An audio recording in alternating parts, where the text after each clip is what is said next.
We're back on. We're back live streaming.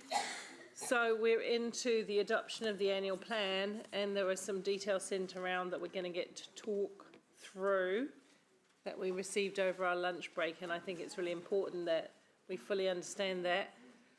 So, but just for procedure, I will move the staff recommendation, and Angela, you're seconding that? Madam Chair, I have an amendment. And you have an amendment. Yep. Okay, we'll see that in due course. It's been pre-circulated. Is it amendment in entirety or an addition? Just an addition, one clause. In fact, it would, if you would beg your leave, we could put it up there just very quickly. Okay.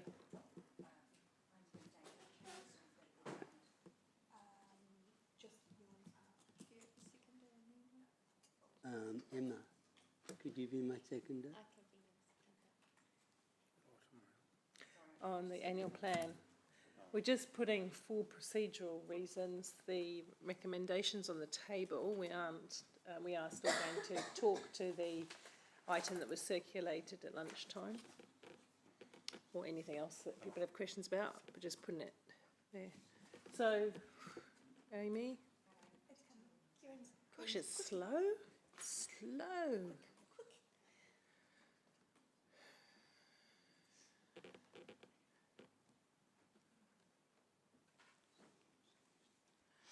And the implications of the decision not to include in the draft annual plan. So, Madam Chair, it's trying to get a unanimous support of the annual plan. Yeah. And it's simply saying that we note up front, very early on, the disclosure on page 66 and 68. And apparently the disclosure is quite in-depth and has been circulated. Yeah, yeah. So you're just trying to draw public attention to that Correct. aspect. Well, I don't have any difficulty with that. I don't know if Angela does, but otherwise we can take it separately. No, it doesn't. So are you happy for us to take that over as mover and seconder? Very much so. It's all about getting an outcome. Okay, cool. So I've been asked over lunch to the information that was circulated at lunchtime, if staff could do as a quick overview of that, please. Onto diligent, it's too big. So you, James? Me? Not the amendment, I'll circulate that. Yes, absolutely. So probably I'll start as the team come up. The two documents that have been circulated today are the rates resolution combined with the rates funding impact statement, which the second one forms part of the annual plan. And the resolution obviously comes after the annual plan so that we can proceed with issuing rates. So it's the structure of that. First, obviously just want to acknowledge your patience and grace with receiving these with such short time to go through them. It's been a challenging space, and clearly not one we want to see ourselves in. We want to give you as much time as we can, take responsibility for that. But at the same time, I'd really like to acknowledge the work done by Matt and Andrew. In order for them to be able to kind of put together information that can be useful to the community, they have put in some extensive hours, supported by a number of other people around the team. I at times probably didn't think we would get here, which would have put us in a very difficult position with the community. So their efforts to make sure that we could do this and make these resolutions today, I think, should be acknowledged. I'll pass over to them.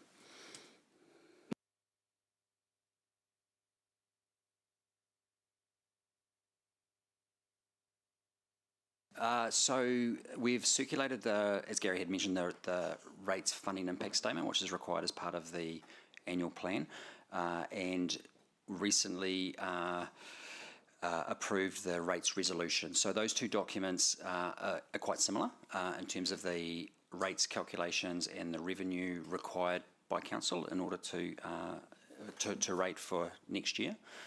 It also includes just a listing of sample properties, just to show changes that the revaluation and rates increase pose on separate types of properties and types of values. Questions on any of that? No? Okay, so that was just the last, anything you need to highlight, or? Good afternoon, Mayor Paula. Can Kimberly just give a quick overview of the annual plan report now that we've got that additional information as well? So Kimberly's done all the work on the annual report, on annual plan, not me. So I thought she should speak to you, not me. Good afternoon, everyone. My name is Kimberly and I'm the Corporate Planning Lead. And this is my first time presenting to this council, so I'd also like to introduce my nerves. The purpose of this report is to seek adoption of the 25-26 annual plan, which council is required to do by the local government by the 30th of June this year. We did not consult on this annual plan given the low, medium level of significance of changes to year 2 of the 24-34 long-term plan. There were 3 policies that were consulted on as part of the What's Next for Water consultation to establish targeted rates for water, wastewater and stormwater.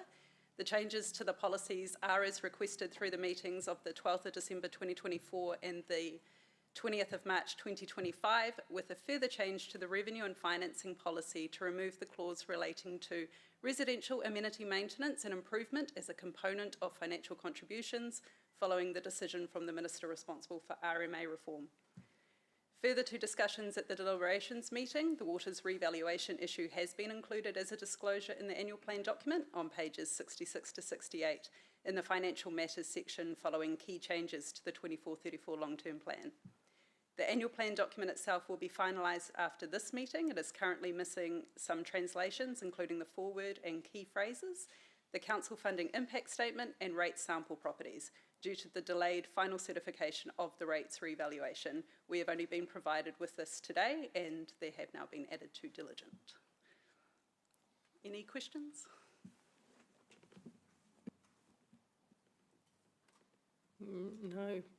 And I think that's not testimony to anybody's work here. I think it's the fact that you've done great work in keeping us up with the changes as we've gone through.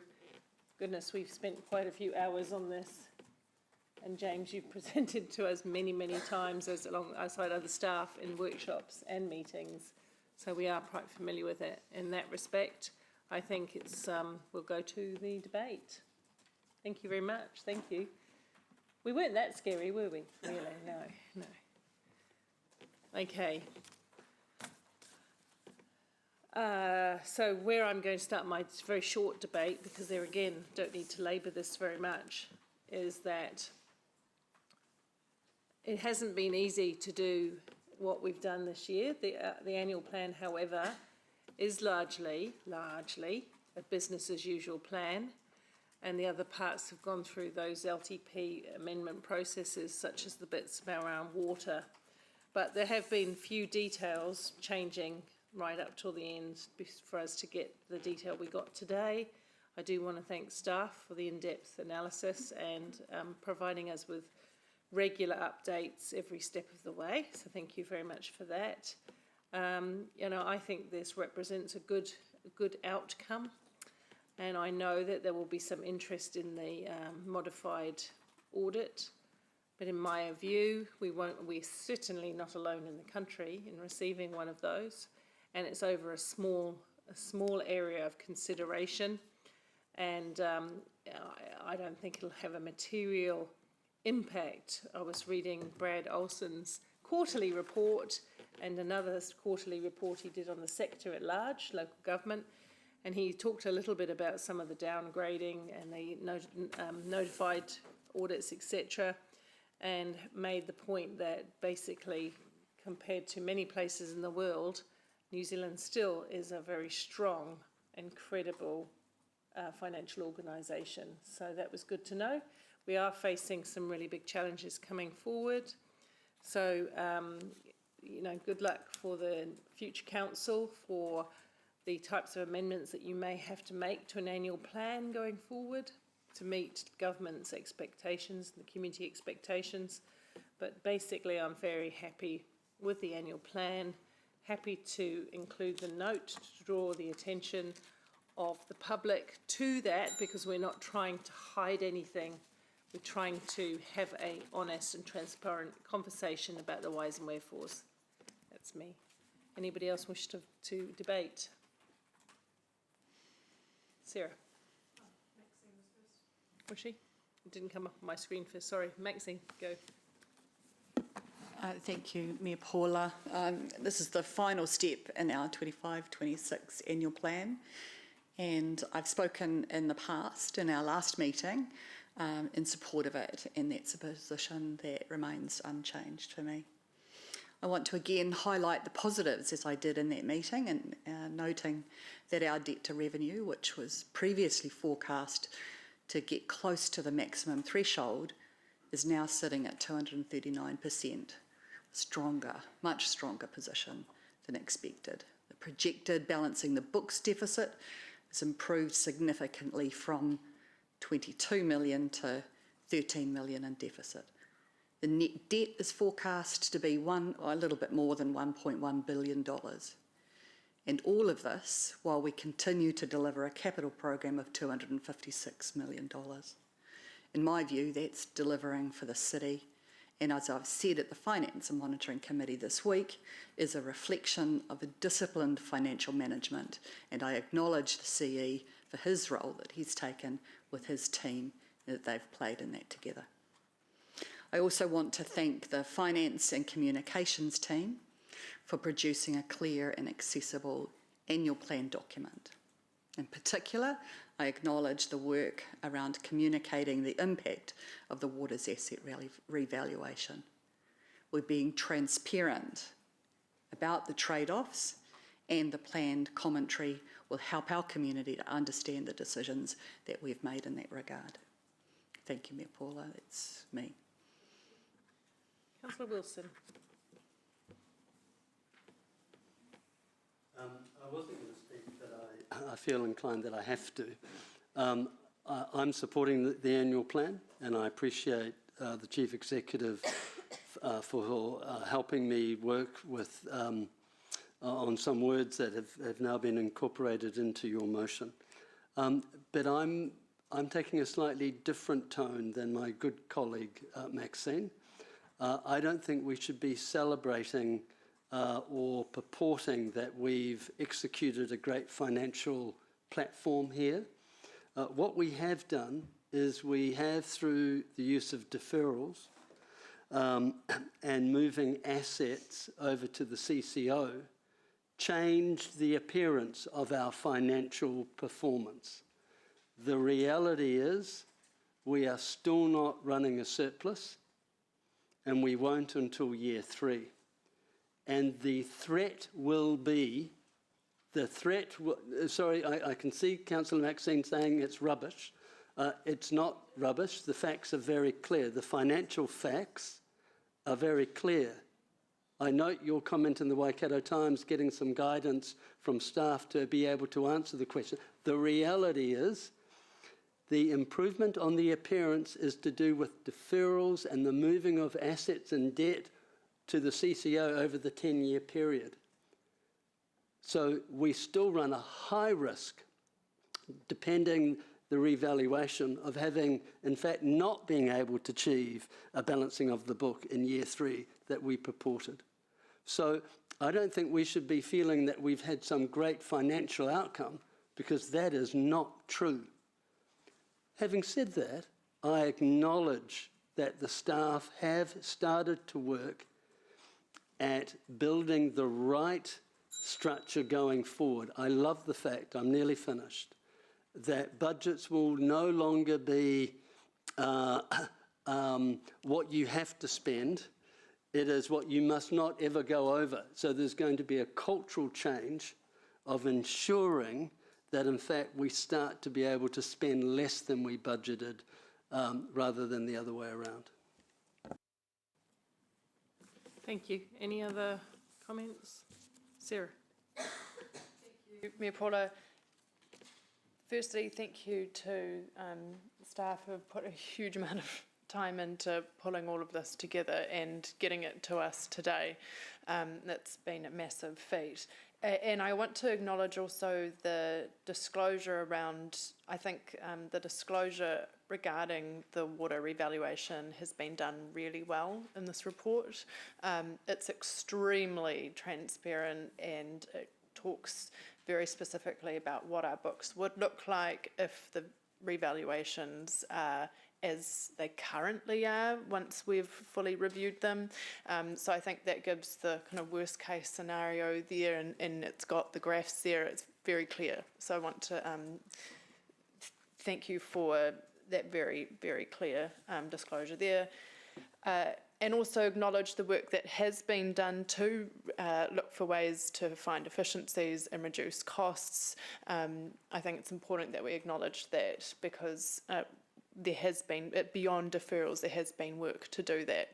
And that has made a difference in terms of balancing our budget, but without cutting those important services that do really matter to our community as well. So acknowledge the efficiencies that staff have been driving. It's important for our council to do that so that we can continue to deliver the things that the community really appreciates and really values. So, thank you.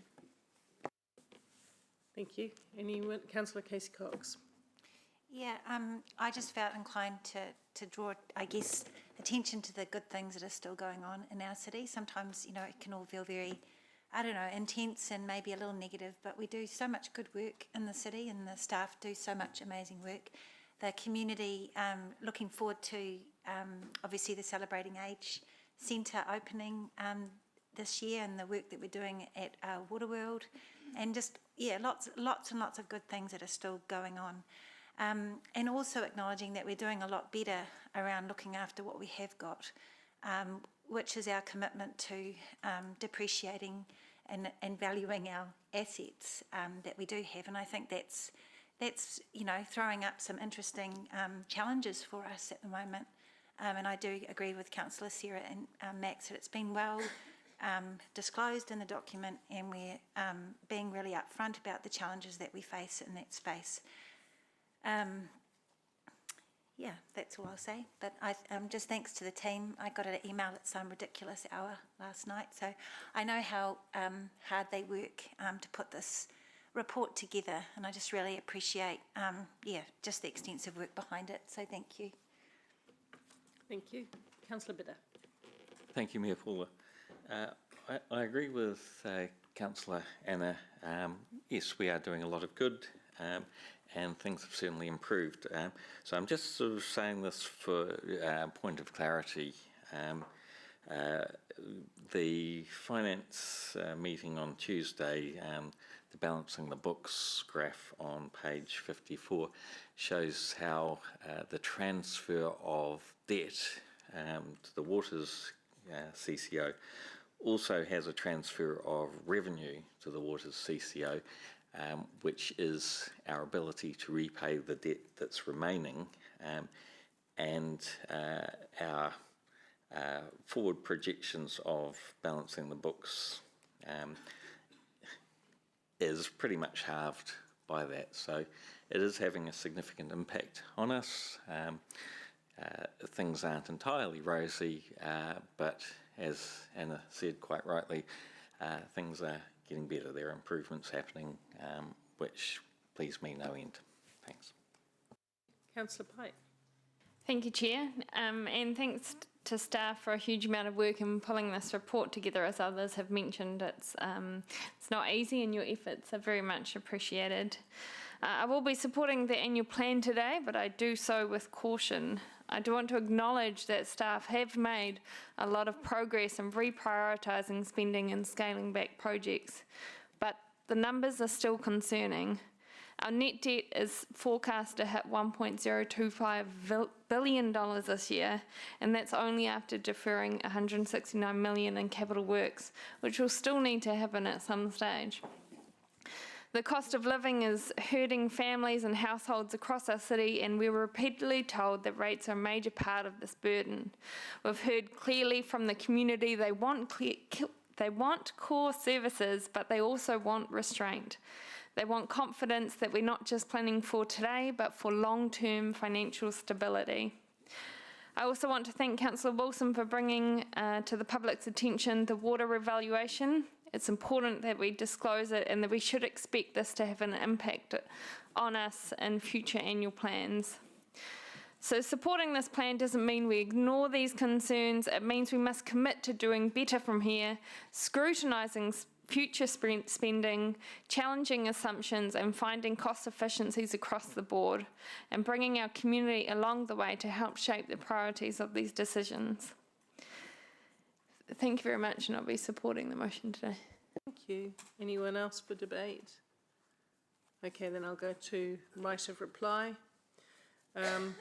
I do think this is I do acknowledge the feedback from my colleagues. I acknowledge this as being a sound annual plan, given the huge financial pressures we have faced over the last period of time. And I have to say, if you look at some of the work being done by key economists up and down in country, the pressures for local government aren't ending anytime soon. But I do note on a positive slant that we are favourable to budget. So we have made attempts along the way to be careful with the spending. The CCO does make a large difference to our business. We've said that all along. We've warned the public. We've said this is one of the biggest and most consequential changes to local government in the last couple of decades, and it is. I do believe we are progressing towards balancing the books, and I'm always disappointed, and we must. And I'm always disappointed when we get a bit of slippage. Who isn't? Because I think we hear the messages, we should balance our books. Water evaluations, in respect to that, it is a modified audit, but is absolutely right for us to challenge the underlying assumptions and make sure that these valuations are correct. And we heard from Gary quite clearly and quite bravely, actually, because I'm sure it wasn't an easy thing to tell us, that we do not believe that the assumptions as proposed are correct, and we need to look at those. And we're doing the right thing by taking due care to do so. I do believe in the annual plan and the long-term plan, which are interconnected no matter how we like to see that. Priorities are the right one. They're firmly focused on growth, infrastructure. As Sarah said earlier in an earlier debate, we have put a great deal of money into the right sort of capital investment to make sure this city isn't lagging. And of course, the government itself wants us to go for growth, and we are going for growth. In terms of the rest of it, you can't just have growth assets. You've got to have a balanced city with elements that make it nice to live in. And we do hear discontent from the public when our city gets run down or a bit battered.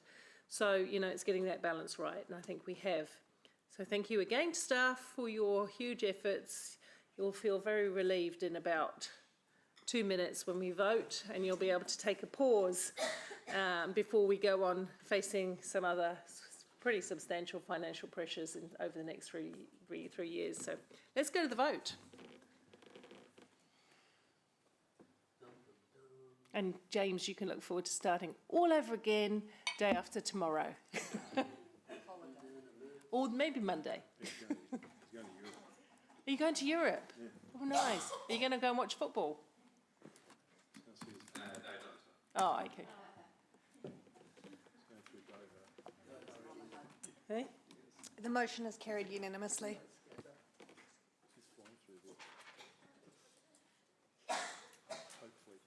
Here we go.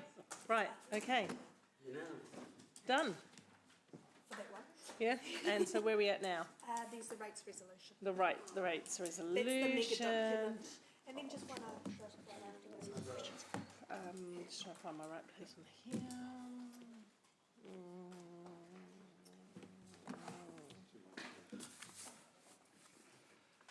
And if you, just for members, that's 752 page is where you'll see the mega.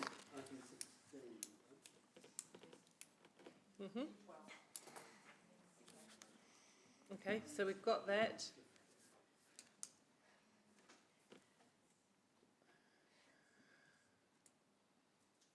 Okay, we've got the separate item circulated. Yes. So does staff want, oh, there you are. I was looking for you here. you want to talk us through that? Just Thank quickly, you. yeah. That'd be great. Hi again. Firstly, again, just thank you for your patience in enabling us to get this to you today. So now that the annual plan has been adopted, the next step is for council to adopt the rates resolution. That enables us to lawfully set, assess and collect rates. The report for you aligns to the calculations and the decisions and the descriptions that have been part of the annual plan process. We will take the report as read and happy to answer any questions. Are there any questions, or do you need any further explanation? We didn't have a lot of time over lunch to look at it, but is everybody happy? You're happy? Happy as a sandboy? Happy? I don't even know what that means, actually. All right. Anyone online happy? All right. Let's get the vote. I'll move the staff recommendation, seconded by, Ewan would like to second. You okay with that, Angela? It's all good to second? All right, thank you. Any debate? I just feel like if I had debate again, I'll be doing the same similar sort of debate all over, so I won't. Ewan, do you want to debate? No, thank you. Anyone else want to debate? All right, let's go to the vote.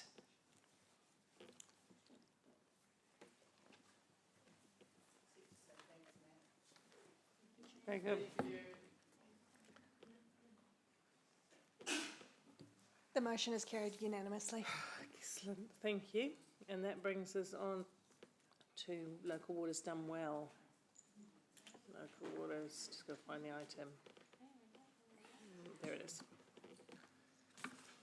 Hi Peter, how are you? All right. Quite a number of attachments with this one as well. With quite a few pages in it. Do you want to step us through any of the key points? Yeah. Kia ora. This is a watershed moment as we navigate local waters done well. It gets worse, Ewan. Today's agenda is the confluence of multiple work streams and flows on from the key decisions that both yourselves and Waikato District made last month. I'll talk briefly to each stem of the report, but I won't drown you in the detail. Today we bring to you the Water Services Delivery Plan for approval. It's a requirement of the Preliminary Arrangements Act and sets out how we propose to deliver water services for the next decade. It's a joint plan with Waikato District Council, and it's the product of a lot of effort, and I want to in particular recognise the work that Bridget Morgan did on behalf of both councils to complete this document. It was a significant labour on her behalf. Equally, there was an awful lot of effort that went on from our finance team. I'd like to recognise the contribution that they made. What's in front of you has been through a legal review to confirm that it complies with the requirements of the Preliminary Arrangements Act. It's had a peer review to assure ourselves that it works.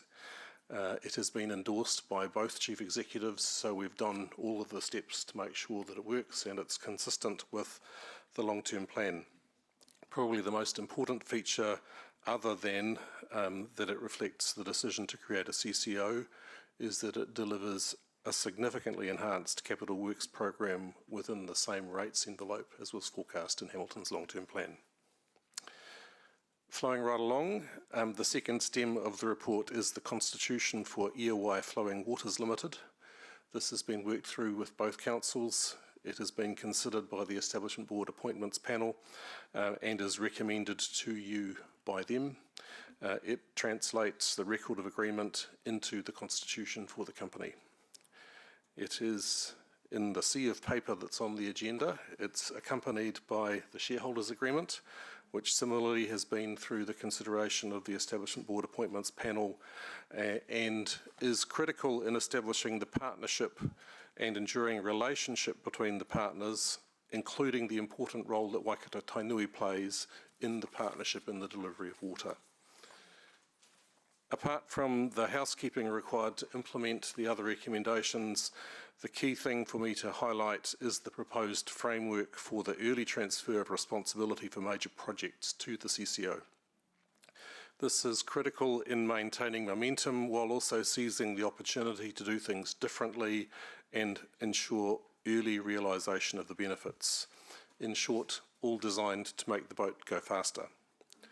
Please note that the recommendations under I do not change the council level decisions. It shifts officer level delegations prior to the full transfer of responsibility in 2026. If you adopt the recommendations today, then we will have a chart for our voyage that sets direction, a sound waka lashed to Waikato's waka, a capable crew, a robust partnership and rules to ensure we avoid the rocks and can weather the storms. But as we paddle our waka, we'll need to make sure that we continue to paddle in the same direction, that we stay connected and in time with each other, and that we stay the course. Happy to answer any questions. I will, yes, move, thank you, appreciate that. I've moved, you in second. Any questions? Let me just see if there are any. I would hope not, because this has been through every sieve possible to get here, so. No, no questions, let's, oh, you have got a question. You're lucky, I was just about to go and debate. Go, Kesh. It was just a very simple question. Just my thoughts around, it's election time coming up, and just planning around, the transfer of information. We've obviously been on a very long learning journey. Just thoughts, have we had any thinking done around induction for the new council? Also, the company forum that's got existing council members, what that would look like in the future. Succession planning. Great question. So the answer is yes. We are currently in the final stages of completing the briefing pack for the establishment board. That will be repurposed as necessary as part of the briefing material for the incoming council. And we're quite confident that we can manage our way through the transition in each of these stages to make sure that everyone is well informed. And in terms of the Partners Forum, that will start meeting very soon in its new form, and the statement of expectation provides for 2 monthly meetings with that and the establishment board over the next 12 months, which is all part of making sure the information flow works effectively. Okay, cool. Thank you.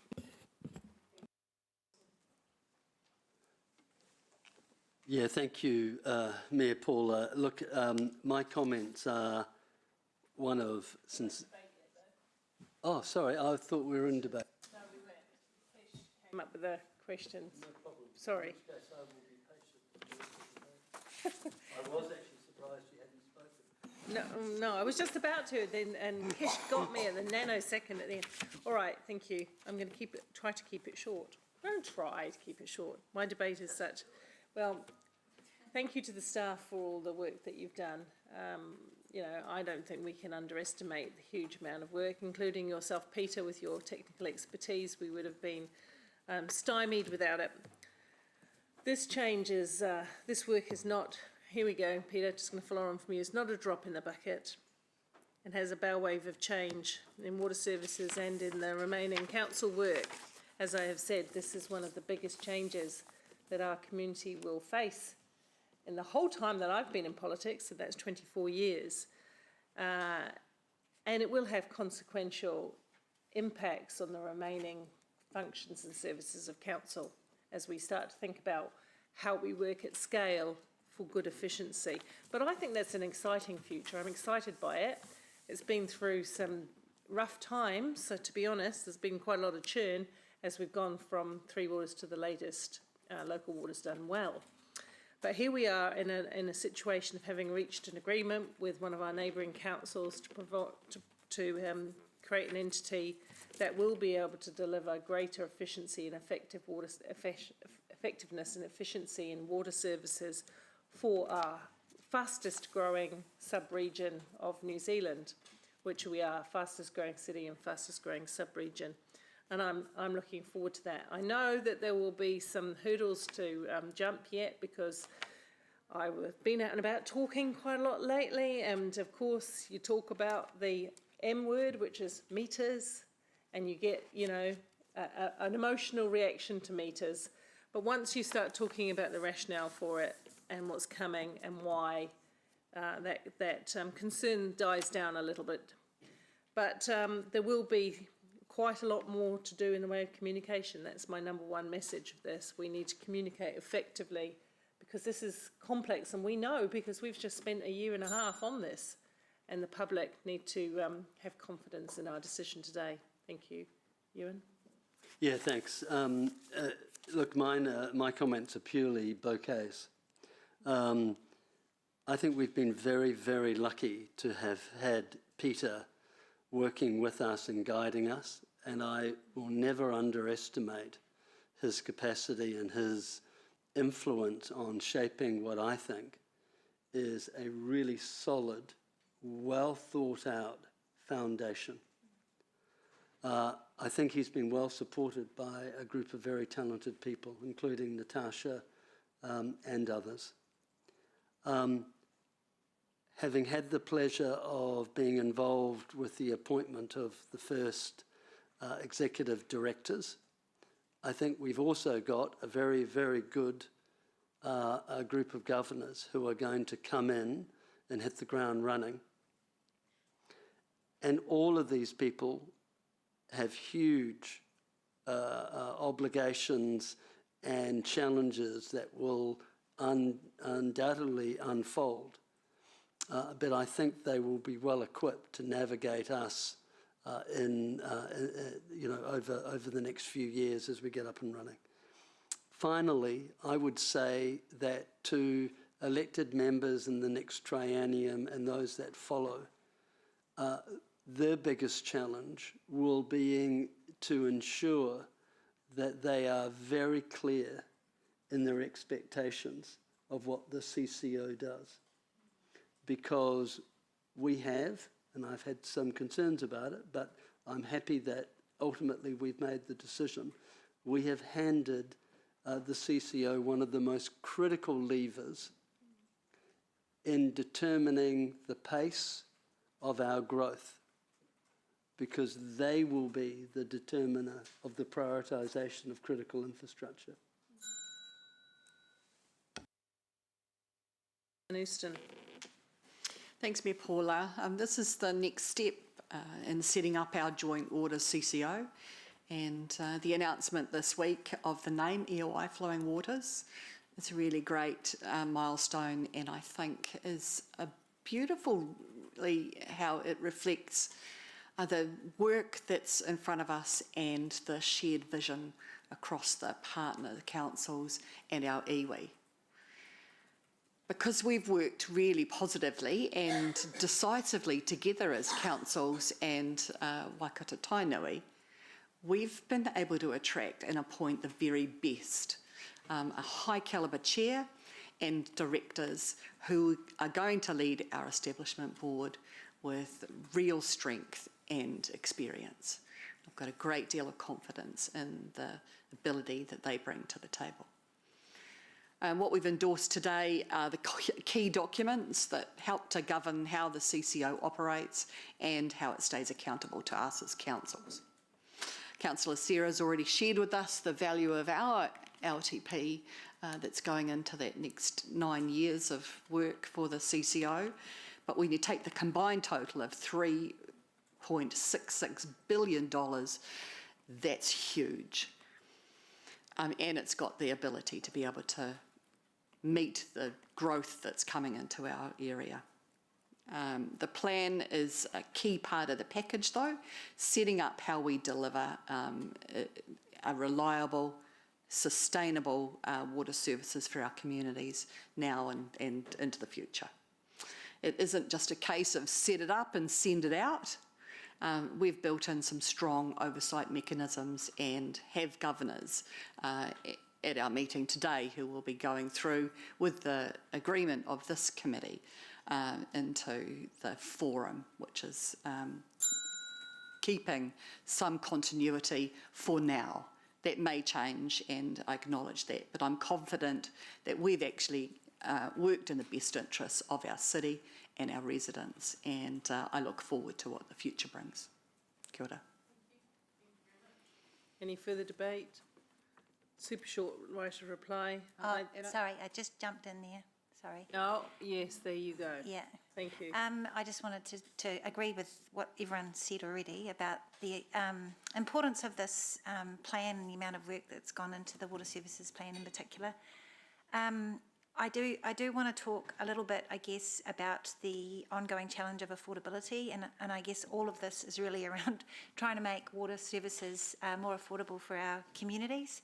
And it's something that I think we need to keep discussing. The measure that's in the services, the water services delivery plan, it is reasonable, around 4.5% of median household income, but of course 50% of our population earns less than that, and I think it's really important to keep a focus on that. And Councillor Maria and Councillor Hutt this week raised the importance of acknowledging and thinking about our community that rents, and how eventually these costs will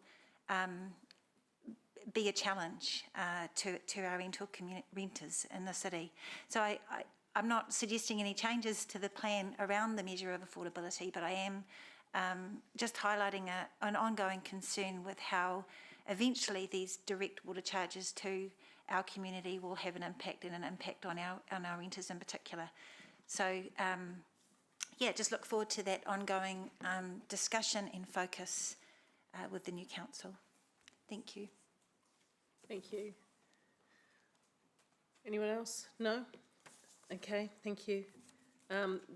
We are seeing the benefits of being proactive and being first out of the gate in our ability to attract and retain skill and experience. It's been a plus, and I support Ewan's comments around Peter and team. The government was looking for leadership and change. They wanted an approach that delivered higher water standards and good cost efficiency, economically robust water company. We have delivered that, but Anna is right, and I have been honest when I've been out and about in the community. This will not mean cheaper water bills than we have today, but certainly cheaper than if we had stuck with the status quo. So there are some big things for the public to still get their head around, but I believe in the long run, this is what's right for both New Zealand and for Waikato, and at some stage in the future, we'll be able to hold hands with the other Waikato waters done. Is it called Waikato's Water? Of the remaining region, and join together to create even bigger benefits into the future. Thank you, everyone. Let's go to the vote.